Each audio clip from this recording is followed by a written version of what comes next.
I have spent this past year putting in some big rides, some big hilly rides actually. There's been so much planning, riding, resting, training. A bit more planning, riding, resting, training.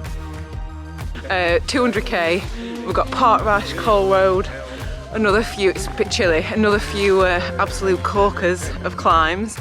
So today I'm doing 300k, yeah, so basically I'm doing a 400k loop.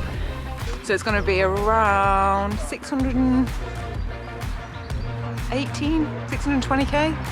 And this isn't because I thrive off a little sleep or enjoy feeling like grubby and sweaty or eating like countless meals outside petrol stations. Although actually, if you know me well, you know that I do love a pavement picnic. But it was basically so that I could achieve my goal of riding a self-supported 1000k event in 3 days with around 14,000 metres of elevation. All Points North, which is the event, is a ride that you create, and you create your own route between 10 given points across the north, all self-supported. And this is not a new event to me. If you followed me for a while, you might know, but I entered this event in 2019 and had to scratch because of the horrific weather and 40-mile-an-hour winds at the top of Great Dunfell. So windy. And I think failing that made me even more determined and focused to go back this year, give it another shot and complete it. I just felt like I had this, just this huge desire to be able to go and prove to myself that I could do it. So despite the carefully planned training and feeling super fit and ready to finally take on this ride, which by the way, not only took months of physical training, I had to plan the bloody thing as well, like every single road, so 1,000 kilometres. And yeah, just making sure I was on the best possible route across the country. The time came and I was ready to pack my bike. The bike then was fully packed and my meticulously planned route were loaded onto my bike computer. But then, injury. This was 2 weeks ago, and at the start, I actually just felt like it was just a small injury. But in the back of my mind, I thought, no, I'll be fine. I'll still be able to ride this event. I've planned for it all year. It will be fine. I've just got to take it a little bit steady in the next couple of weeks leading up to the event. I got the best advice, I think, in the world from my physio called Phil Burt. Stretch it, rest it, ice it, take ibuprofen. And I was doing this and it was healing really well. He was really happy with how it was coming on. And a couple of days before the event, he said, go and do a longish ride in the hills and let me know how it feels after it, because that is going to be the test. This was my recce ride for, just to check how my ankle is, on my Achilles. And I've done 35k and about 1,000 metres. And I'm ready to stop riding because it's just painful.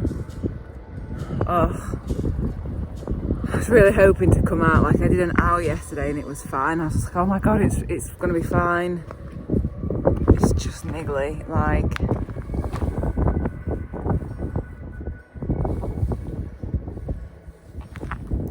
Being a baby. It's just so frustrating. But it could be worse. It could be a lot worse. I'm still riding my bike. I think I just need to lay off it and rest it more.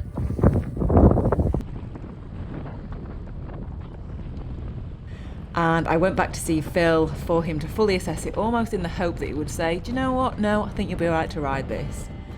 Knowing that there has been an injury event, is what is that looking like and how is the function? Because if you start something like that with an injury, then you will end up in a lot more problems. My advice would be not to do a 1,000-kilometre ride in 3 days because the loading is going to be too much. I think there's a very real risk of long-term damage. If it flares up, it can get a lot worse than it did last time, and then that's going to be hard to back out of, and reverse. And this is the problem with events that people are trained for. You have to take the emotion out of that decision sometimes, because you're thinking, I've done all the training, I've done everything. Well, that doesn't really matter because the Achilles doesn't know that, your injury doesn't know that, and the way you function doesn't know that. And I think that's often when people trick themselves into making bad decisions. you've got to make a really well-informed decision about what is about your long-term health. So the way I framed it, Kate, is you can go and try and do this, but you might be having 2 months, 3 months, 6 months off the bike, long-term Achilles injury, and which was ruined her enjoyment of cycling for a long time. And she would be the first to tell you that I'm not a conservative physio. I'm someone who always pushes up. She went and did the 3-1-2 around Mallorca with broken rib, because we worked out that it wasn't that problematic. But this particular injury, I would be cautious with. Make sure that she's right before she goes and does it again. The event is happening right now, and obviously not on the event. And I don't want it to come across like I'm like, oh, pity me, like, poor me, I've got like a little bit of like a niggle on my Achilles. Like, it's not why I'm filming this and talking about it. It's because I think sometimes it's a lot harder, it is for me anyway, to share our failures and when things don't go how we want them to go, than showing like when we succeed at everything and when we do all our goals and when we're like, yeah, I've done everything, it's perfect.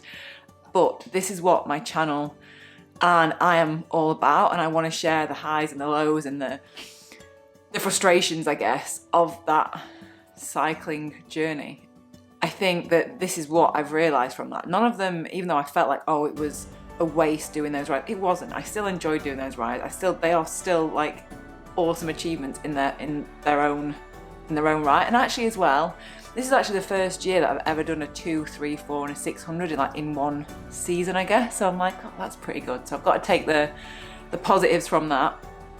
And also I think what it's made me realise is that I took my body for granted. I think on some of these long rides I just kind of push myself and really not really appreciating how lucky I am that I'm able to ride a bike and able to ride the distances that I've done this year, and I won't ever take that for granted again.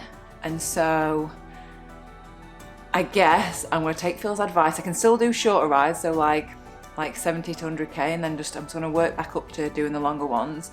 So I'm going to take his advice, rest up, and maybe third time lucky? Who knows? Alright, well, thank you so much for watching. I really appreciate it, and I know you're all going to leave me like lovely supportive comments, so I appreciate them already. I know that you will always support me to do what's best for my body, and I think it's an important lesson that you do the same and don't push past pain and injury just for the sake of completing an arbitrary goal that we don't need to. So, right, thanks again for watching, and I'll see you next video. Rolling. Stop. But it's serious. Okay, right, yeah. You might have to turn away. No, before you go and tackle something like 1,000 kilometers in 4 days, which is just bonkers in my mind. But anyway, it's 3 days. 3 days!